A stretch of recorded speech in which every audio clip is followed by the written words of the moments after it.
You know, so that the most absurd, I find it difficult to remember it because it is so absurd, I do not know how long I could keep it in my golden brain. These people are awesome. Look, what incredible evidence. If I did not find that script which was translated, plunge in to cleanse yourself. This is water for ritual ablution before prayer. Because Barry Fell says, it's Libyan, so I sent it to the Libyan Department of Antiquities. And they came up with the translation. Plunge in to cleanse yourself. This is water for ritual ablution before prayer. And then comes a map. It's in my new book. A map of Brazil that shows independent black settlements in Brazil. Pre-Columbian. And then comes the oral evidence in Mali. They speak of a king, Abu Bakr II, who wanted to cross the ocean because he felt there was land beyond. And he appears, the Mexicans report this strange black man in white robes appearing. And it is also reported by the Arabs because Mansa Musa went to Cairo. He's a Muslim, and he went to Cairo. When he was in Cairo, he talked about, they asked him, what happened to your brother? And he told him that he wanted to cross the ocean and he never came back. And it's recorded by the Arabs in Al-Kashandi and the Masalik al-Absar fi Mamalik al-Amsar, so that's the documented evidence. Then there's the iconographic evidence. So I've presented 12 pieces of evidence: eyewitness accounts, metallurgical evidence, linguistic evidence, botanical evidence, oceanographic evidence, navigational evidence, skeletal evidence, epigraphic evidence, the script, cartographic evidence, a map, oral evidence of the Mali griots, documented evidence, the Arabs, Al-Kakashani, the Masalik al-Absar, fi Mamalik al-Amsar, and the iconographic evidence. That is, you look at my book and you're going to see sculptures of Africans. There's everything. The texture of the hair, the shape of the faces, lips, noses, everything. And one of the things they found, and I'm not going to talk about it at this point in the lecture, later, they found something that is so astonishing that they are utterly embarrassed, and that was found after. But here is the 1310, 1311 journeys where I present 12 pieces of evidence. I did not know of an even earlier visit because that is what I presented to Congress, and they decided to delete the word discovery. So let me make it quite clear. Truth, trust that the ground will rise again.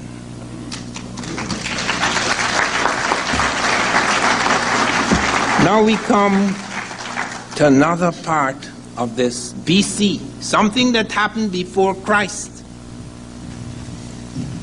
Now, Egyptians made a journey across the Atlantic. How did they do that? Why did they do that? How do we know that they do it? They did it. Listen carefully. Do not confuse modern Egypt with ancient Egypt. These are two totally different worlds. Here we are in America, and it would be very difficult to find an American in this room. We call ourselves Americans because we are in America, we are American citizens. But there are African people here, European people perhaps, Asian people, but no Americans. I am part American, I am part Makusi Indian and part African, but it would be difficult to find an American audience that is pure American. That's why Egypt, do you go to Egypt and you said the Arab is not an Egyptian? The people who built the pyramids were not Arabs. I know, man, because I am responsible for returning to the bloody Arabs the splinters of the Sphinx's nose and chin, and the Arabs do not want to remake it because it looks Negro. But we can go into the graves.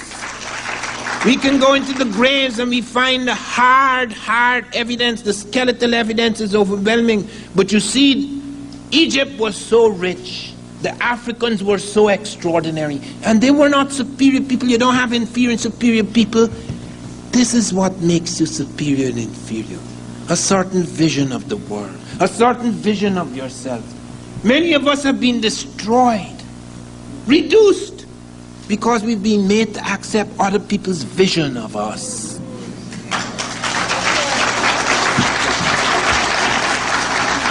You look at Hitler. Hitler was a bloody lunatic. We threw him in prison in his early 20s. Hitler was walking about the prison like this. Guards bowed to him. That was an awesome person, boy. I mean, he was evil, but he was awesome. Napoleon, too. Napoleon wasn't even a Frenchman. Most people don't know that. I am destined to glorify a people I hate. Could you imagine that as Napoleon? I read his diaries. I am destined to glorify a people I hate.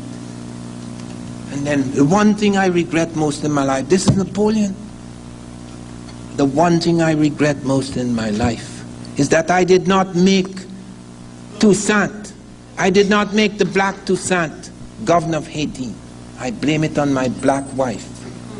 Do you know Napoleon was married to a mulatto from the West Indies, which we would call black hair?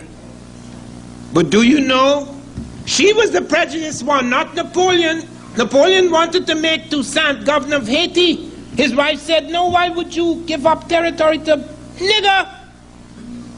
It's as crude as that. So bear in mind, here I am responsible. I financed a telephone link-up between Gamal Abdel Mokhtar, the Arab delegate at UNESCO, Sheikh Anthony Diop, the African delegate at UNESCO, myself, the representative of the British Museum, Garland Roberts, who found the pieces, and another gentleman who did translations from the French. And British began, now, Van Sertima, we can't do that. Because if we start returning this item and that item to this and that museum, we'll have no museum. I said, sir, we're not asking you to return everything from your museums. We're well aware of the things that have been taken from other museums and other places. This is a very specific thing. It is of no value to you. You can't show it. What is the point? You can't show the splinters of the nose. Nobody's interested in splinters. Put the nose back on. But the Arabs do. The Mokhtar, the Arab delegate, never said a bloody word. Boy, he don't want no nigger nose interfering with the tourist trade in Egypt. It's as crude as that. Look why Egypt is no longer Egyptian. Those are not the people who built the pyramids. The Syrians attacked in 654 BC. The Persians attacked in 550 BC. The Greeks attacked in 320 BC. The Romans attacked just before and after Christ. The Arabs attacked 638 to 640 AD. That is why Egypt is no longer Egyptian. They have nothing to do with the building of the pyramids. If you go back in the graves, we have found hard evidence in the graves that Egyptians were African.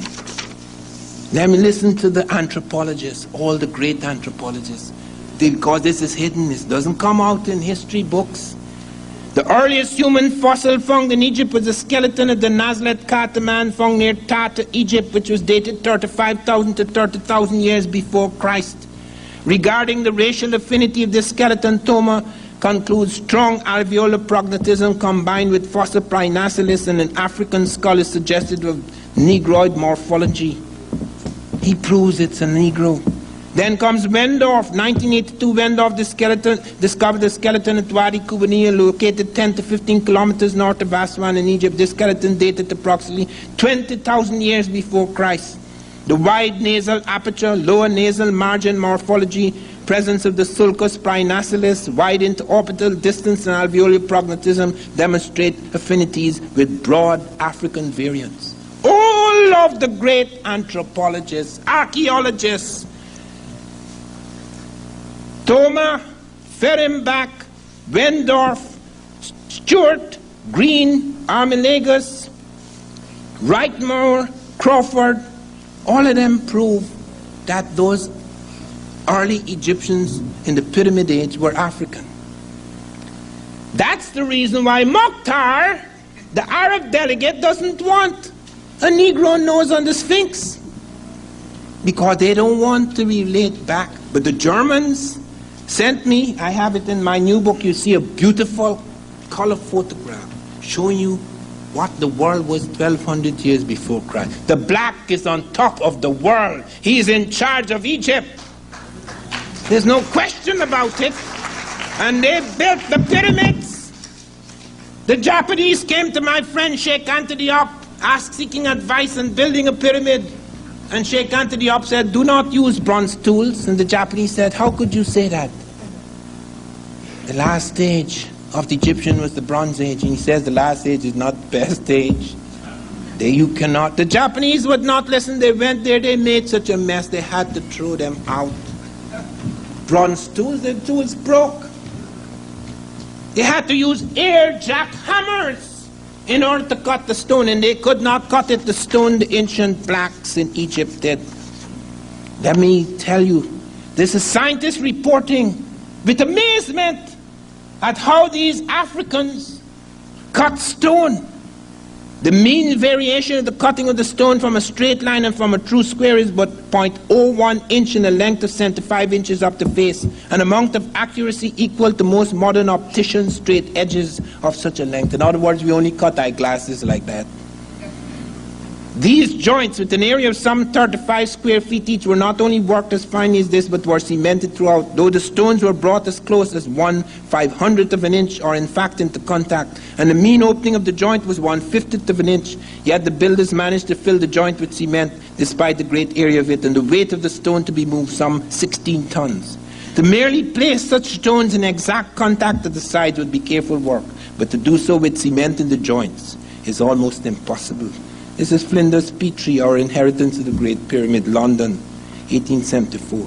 Thus the builders of these great monoliths quarried and cut stone within 1/1000th of an inch of mathematical perfection, and raised the man-made mounting as meticulously as we cut gems. There are approximately 2,300,000 blocks of stone which comprise the Great Pyramid. These individual blocks weigh from 2.5 tons to 70 tons, as much as a railroad locomotive. Originally covered an area of 13.1 acres. The Great Pyramid, listen to this as I close on this part.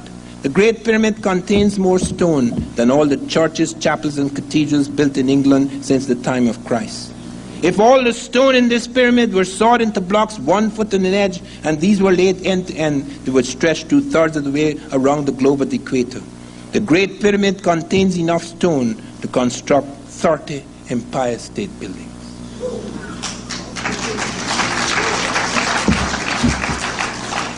Now, if you really knew what the African was doing, most of us would not be behaving like inferiors. We'd have challenged the system long time ago. The Africans had a fixation about 7. They had a fixation about 7. They created the 7-day week. There's no such thing, you know. The Africans noticed in Egypt that there are 7 orifices in the human body. I can't mention all of them. There's 7 primary colors in the rainbow: violet, indigo, blue, green, yellow, orange, red. There's 7 notes in the musical scale. There's 7 layers of skin. There's 7 parts of the human brain. There's 7 parts of the human eye. 7 is critical in the ages of man. 7 is the age of reason. 14, 7 years later, puberty. 21, 7 years later, maturation. 7, 7, 7, 7, 7. That is why they created the 7 deadly sins. Christ was in Egypt. He's not an Egyptian, he's a Jew. He was born in Jerusalem, but he went to Egypt. Read Hosea, out of Egypt shall I call my son. He was brought back to Jerusalem, where he was crucified. 7 deadly sins, 7 cardinal virtues, 7 days of the week. That's, the Africans created the 7-day week. There's no such thing. 7, 7, 7, 7, 7. And then they sent out 7 ships across the water. Now they had intimate interconnections with the rest of Africa. We have found evidence of that. Lady Lugard reports a visit of Egyptian pharaohs to Hausaland. We have found, and here is where Diop was very helpful to me. Diop and Obenga. Obenga 2 weeks ago introduced me to an audience in California. Obenga is the most remarkable African scholar in the world at the moment. Sheikh Anta Diop was before, but he died. And I managed to make contact with these gentlemen. Sheikh Anta and I had a nice quarrel about tobacco, because Sheikh Anta was the only African who was allowed to examine mummies in a certain part of Egypt, and he found tobacco in this mummy, and I was explaining to him that the Africans have their tobacco, the Americans have their tobacco, and I was pointing out that certain distinctions could be made between the two tobaccos, and that in my book they're using the same term, and I explained why they're using the same term because of a certain kind of pre-Columbian contact, but that it's not the same tobacco.